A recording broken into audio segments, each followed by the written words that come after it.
for different reasons. So when you think of San Diego Italian food, Bucellacchi's is the place to go. Family tradition, and definitely a family friend of ours for a very long time, a family of ours. So PJ Bucellacchi in studio with us. How you doing, man? How you doing? Good afternoon. Thanks for having me, guys. I appreciate it. Yeah, you bet, man. Anytime. So you guys have a new restaurant. Yes. Lots going into it. Lots of stuff going on. Lots of good things happening. So we're excited about it. Bar Busa. Bar Busa. Yes. So before we get into the other stuff, why the name? Yeah. So we just came up with it. Obviously, Bucellacchi, the name has been around for a long time. We started our first restaurant on 5th Avenue in 1986 with the name of Bucellacchi. Were you born, bro? I was not born. I was good. 1989. So I was literally born in to the restaurant business. So, awesome. So 1986 we started our first restaurant, Bucellacchi's. Kind of gave us the name around through San Diego. So we decided to kind of make it a little bit more modern, make it a little bit more hip, kind of appeal to the younger crowd, and so that's why we came up with the name Bar Busa. It doesn't really mean anything. It sounds kind of Italian, obviously, because the Bucellacchi end to it, but we just came up with Bar Busa, one word. We're not really saying what it means, but hopefully that the consumer kind of realizes that it's a cross between a fun, hip place that you're going to go and have a nice craft beer, but then at the same time have a nice dining experience like you had at any other Bucellacchi restaurant. Or experiment, depending on what you're ordering, right? Either or, exactly. That's good. Exactly. Well, let's talk about the concept of the new restaurant. It's a little bit different than what else is down on India Street, so talk to us about it. Yeah, on India Street, obviously, there's a ton of Italian food, Little Italy, but we're going a different route. We're going to be doing a little bit of something we called modern Sicilian. Like I said, back in 1986, we opened up Bucellacchi's, and it was a Sicilian kind of style cuisine. But then over time, you kind of have to evolve with the consumer, right? The consumer is going to want spaghetti and meatballs, and so you got to get to what the consumer palate is asking for. So now the consumers getting a little bit more sophisticated, and their palates are wanting to try new things, and so that's what we're trying to do now. We're trying to take it a different notch and doing modern Sicilian, which means a lot more fresh ingredients, a lot more fish, and not so much of the heavy pastas that Italian food is. Would you say that's mainly because downtown in itself seems to be attracting more of that young executive? And also people being more health conscious, that you guys are trying to cater to more of that crowd? Yeah, I think it's a little bit of both, obviously. Is the, again, like I said, the sophistication of the consumer, but as well as the younger people who want to be health conscious and all that stuff nowadays. So gluten-free and vegan and all that. So give us some examples of what's on the menu, Sicilian wise. Yeah, so we're doing a lot of old school dishes. So I don't know, Anthony, you probably know. A lot of Sicilian style dishes are made with like some veggies. So like the pasta with peas is something that we do that not the normal Italian consumer of food will eat, but it's like a great dish that is. And the consumer needs to understand that this is like completely normal, traditional. Totally. And they're just not used to it because I don't think there's anything been introduced that way in San Diego for sure. But that's a great thing. I think now people nowadays are interested in trying new things, right? So like we have a spaghetti with sardines that's like super popular in Sicilian culture, but just people weren't ready to try it. And I think now people are starting to realize, hey, like let's try different types of stuff now. What type of impact, whether good or bad, has that Palazzo/Plaza that's being built out there in Little Italy? How's that play effect into your business, or does it even? Right. I think obviously the more people down in Little Italy, the better. Right. It affects things such as parking, such as the crowds. People are upset about how many people are actually coming down to Little Italy, but it benefits everyone. Obviously, it benefits the business and it benefits everyone around Little Italy. It's just making it huge. No, it just seems that recently, at least in the last few years, not just downtown itself, the redevelopment of it. We've always said you see those towers going up. That's always a great sign.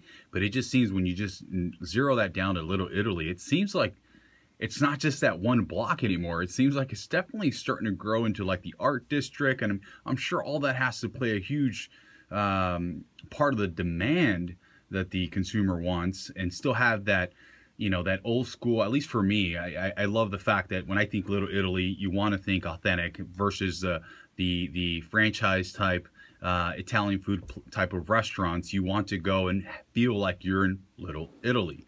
Are you seeing that push kind of with the development and the growth of Little Italy in itself? Yeah, I think obviously or the demand to say? Yeah, the demand is obviously there for both restaurateurs and consumers.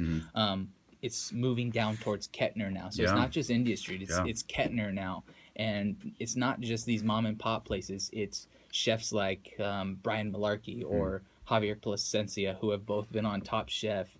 And it's those type of big top names that are coming into Little Italy. That makes it a good thing, obviously, that more people are coming, the more exposure and all that stuff. But at the same time, like you said, I think people are still wanting to go down to Little Italy to get that authentic feel. Right. And I think that's what we're still sticking with. We're sticking with our guns. We've been down there since 1992, before any of those big developments. So we're sticking to our guns and saying, hey, guys, this is where you're going to be able to come and get some authentic Sicilian food.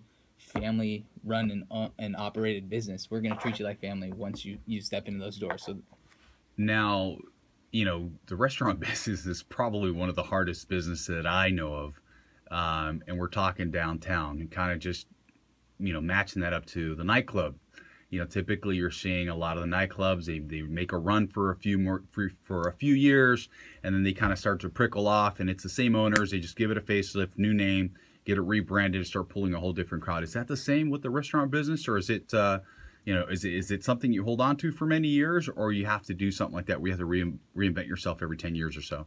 Right, and I think that's a great point. We've been kind of sticking to, like I said before, sticking to what we know best, and it's Italian food. And we've been sticking to those concepts for the last 28, 26 years, whatever it may be. But I think Popazzo was a different scenario. Popazzo was a high-end steakhouse. Yeah. And in Little Italy, it was so difficult to attract those Monday through Thursday people. Popazzo became kind of like a Friday, Saturday, Sunday, special occasion, anniversary, holiday kind of place. And we saw that. And we saw the way Little Italy's going. And I think it was in our best interest to say, hey, we're still going to make that great food that you had at Popazzo. Obviously not as expensive. You were getting a steak at Popazzo. You still might get a steak at Barbusa. But you're going to get that more casual environment, more weekly basis, where you're coming in on Monday, having a drink and having a plate of pasta, or having a nice appetizer, and coming for happy hour and having a nice beer. Whereas at Popazzo it was a little difficult to do that. So we're just kind of changing with times. Makes sense. And we had to.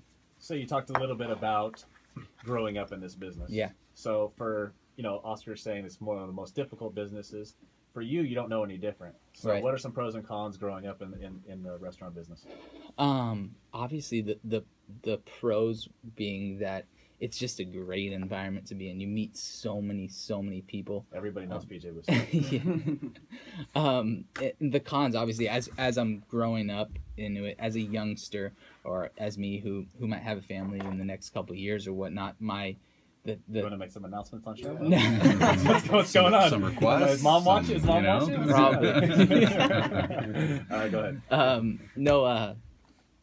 I think the most difficult part was obviously being a youngster in the business, when I was watching my parents actually, do those 7 days a week, but long still hours. Wanting to be in the business, but still after your parents, you saw your parents go through the struggle and the beating that everybody goes through in the restaurant business. And that's the tough thing.